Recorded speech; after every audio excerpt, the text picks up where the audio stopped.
Good morning, Year 11. We are here for your Paper 2 Literature exam. You have 30 seconds before you begin. Do not open your paper until we say you can start.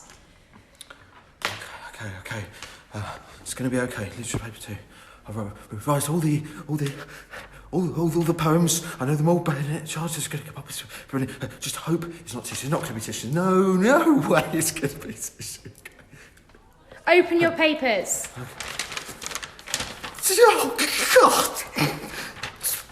It's tissue! Christ! Oh, God, my nose is running. I'm getting sweats. Oh, listen, I haven't got anything to wipe my nose with. Oh, God, use the exam book as a tissue. I've got home back now. Yes, sort of. Cracking conversation, analytical interpretation, and igniting imagination with the Little Man Gang. So, we're going to start straight away with the context, as we always do. So, Imtiaz Dharker is a contemporary poet. She was born in Pakistan and grew up in Scotland. So, these multicultural influences are something that she draws upon in her poetry. Dharker's poetry often draws on life transitions because she's been in a range of different places. So things like childhood, identity, exile, home, journeying to places, feeling displaced, religion comes up quite a bit, terror and grief. And if we look at tissue, it actually comes from Dharker's poetry collection from 2006, which is actually entitled The Terrorist at My Table. And the focus of that collection is to ask crucial questions about life and the way we live it. And it's perhaps Dharker asking readers to explore a world that is changing as we pass. So there's going to be a lot of things we're going to talk about today in terms of language structure and then the themes. So we'll get straight into the language side of things. Now, I know that there are many people that do struggle with understanding the meaning behind this, and Dharker actually did compose a tweet not too long ago trying to debunk the meaning of it. So she said the metaphorical symbolism of tissue can be kind of broken down into three sets of images: the fragile tissue and human skin, which is then set against rigid structures, social, religious and national, that can cause conflict, and the light that breaks through. I think the fact that she's ended on the light that breaks through is really, really crucial, because it's that idea of positivity and hope. And that is something that is straight away focused on at the start of the poem, that paper that lets the light shine through. This is what could alter things. And I think lightness is to do with that enlightenment, that thought process, and how we might change change our perspective on things. And I think that's what she's asking us here, is to change our perspective of the way we look at life and the way we live our life. And that is how conflict can end.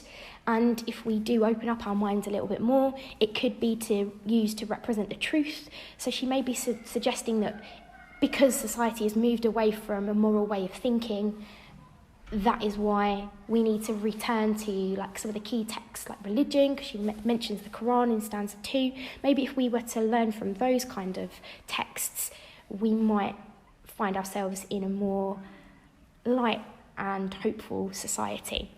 So we've already discussed that idea of the light at the beginning, and then it's this idea, this delicacy is consistently referred to throughout the poem, that paper thinned by age or touching is something sacred, is something delicate, just like the human experience.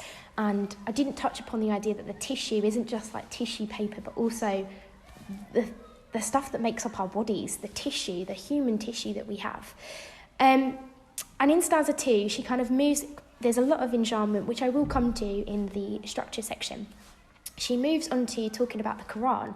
So religion comes into this, and religion gives a lot of hope to people, and it is something that has helped frame the minds and the thinking of the way that we interpret the way around us. It gives people peace during a time of conflict. So it also represents the truth itself as well. So she talks about that, where a hand has written the names and histories, who was born to whom. So we can learn a lot of things from the paper around us, like religious texts. We can learn a lot from the books we read because it educates us, it teaches us about our history and our heritage. And then she moves on into stanza 3 about the sepia dates. So sepia obviously is the brown colour, so something that's been faded over time, but it still keeps that importance. And the pages are smoothed and stroked and turned. So we really handle these paper texts with care and delicacy because they are important to us, and they help us to give us that experience. Then in stanza 4, she talks about buildings as if they were paper. And she says, I might feel their drift, see how easily they fall away on a sigh, a shift in the direction of the wind. And I think that's important to consider the idea that the buildings are vulnerable too, because if we think about it, architects use paper to draw out their designs, and then they compose these buildings, but then sometimes these buildings get taken down. And she is perhaps saying here that paper's weakness is that it is misinterpreted, or the vulnerability of it is how we construct the world around us. So it can be easily destroyed. Paper can be destroyed, but so can buildings by external conflict. So perhaps we might actually consider this a reference to terrorism, as obviously we build these things in our lives, but then they might get quickly taken away by an act of terror. And as mentioned at the beginning in the context section, this actually is from The Terrorist at My Table, so it is likely that she's going to be alluding to these elements of terrorism somewhere within her collection, and we could look into that here. She talks about a range of different other types of paper, like maps. She talks about fine slips from grocery shops, so there's a lot of monetary value to them, geographical importance to them. So she's really covering a range of different paper types. And ultimately, because these are all part of our memories, they help to prolong a legacy of our life. Even if it's just your receipt for shopping, it's like a memory, it's part of a lived experience. If we then look at the poem and how it might actually be considered about the power of paper and the power of life, because this is an extended metaphor for the power of life, it can be used for different things. It can be used for good things and better things if we do open up our minds a little bit more. I'm going to just briefly return to that idea of that sunlight, because that's something she starts it off with. So I really think she's trying to make us think about it in this gentle, ethereal way. If we let the light shine through these memories, we can change our society. Just lost my thoughts a second. So the eternal human conflict as well is something that perhaps she is questioning with these different papers, because I know this is for a lot of people an ambiguous poem, but it's like that questioning of life, like why are we living in this way? What is life? Like those big thunks, those ideas, the philosophical questions that we ask ourselves. So the human experience, it passes so quickly, just like these buildings, just like these papers and these maps. The maps are restrictive, they're borderlines. They stop us from going to certain places, and those restrictions can change over time and whatnot. But perhaps she's asking us to consider the impact of the fragile and short life we live in, and think about how conflict could be avoided if we only value and alter our perspective. Hence that positive image of the sun and the light shining through at the start of the poem. I'm going to end with one of the powerful ideas of like the direct link to living tissue, which comes towards the end. So in stanza 10, with living tissue, raise a structure never meant to last. Here she is implying the importance of human life, but also the vulnerability of it, and that's a paradoxical idea that runs throughout this poem. Human life can outlive buildings and paper, but there is also the suggestion like these items and human life cannot last forever. And she ends the poem with that one-line stanza, turned into your skin.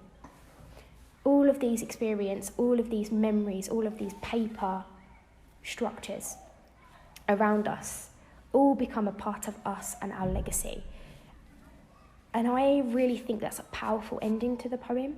Although there is a range of different, there's conflict in society around us, although there might be a fragility to the human life, we have this importance and significance while we live it, and it's turned into your skin. It makes you who you are. It influences your identity, and I think it really just suggests that power of humans here. I hope this is helping, and I'm not just waffling on entirely. So I'm now going to move on to the structure. So there are 11 stanzas, 10 of which contain 4 lines, and the final one, stanza, which consists of just one. And as I've just mentioned, it's been pulled apart on its own for significance to imply that this is our lived experience. All of these paper memories make us who we are, and collectively it's powerful for humans. There is an irregular rhyme and a regular length to each line. So if we think about it, the beat of the poem and the rhythm that's created can be broken easily, just like a tissue, just like human life itself. It's very vulnerable. And I think that's something she's trying to influence through the structure there. The line length decreases towards the end, which is perhaps symbolising the decline of human life we might look into. There's a frequent use of end-stopped lines and caesura and enjambment, and it really creates this sense of fragmentation. Just like the human experience and life around us, we have these events that take part and they completely shatter life as we know it and completely drive us away from our understanding of what life really is. So it works with this idea, this paradoxical idea that human life and humanity is fragile yet powerful, and these experiences and connections we make through life and paper are the ones that hold significance. So although this poem might have an ambiguous tone to it, it might have a range of different perspectives, I think that's what the beauty of this poem is. You can really go to town in your exploration of it. It is difficult and abstract. It is hard to think of the ways that you could explore the meaning behind it. But that essentially is what life is, isn't it? We do question the importance, the significance of life. We do question why things happen. So I feel like that's what this poem is doing. So to finish off then, I'm going to think about the themes and the links that we might make to these different poems. And I think if we think about the power of humans, which is one of the first themes that comes to mind for this poem, we link this to Ozymandias, the idea that human experience doesn't last. And obviously you look at the different power that is being reflected here. Obviously this is more contemporary, and Shelley is dealing with a totalitarian king. There are going to be some differences there, but it's essentially looking at the power of humans. In terms of identity, I would link this to something like checking out my history and thinking about the way we are influenced by the world and society around us. So possibly looking at checking out my history and thinking about the importance of heritage, how he has been blinded and bandaged up to his heritage. And that has impacted him and it's made him angry. And here we've got the influence of the biblical allusion to the Quran, the idea that God has this grand design for everyone, and it influences our experience. So I think that would be a really good one to link it to. And also the conflict of identity that is seen in the emigre. Both poems feature the imagery of the sun or light and how it breaks through things, and it gives us this perspective. And I think you could link it really nicely to the emigre. There's also memory, which you could link it to, so poems like Kamikaze and the emigre again. Got imagery of the sun, the importance of memory comes through in all 3 of those poems, so I think it could be a really good one. And yeah, I think the one thing I'm just going to end you with is this idea, there's like this, this can link in contextually when you think about this. Behind every piece of paper lies a human experience or situation.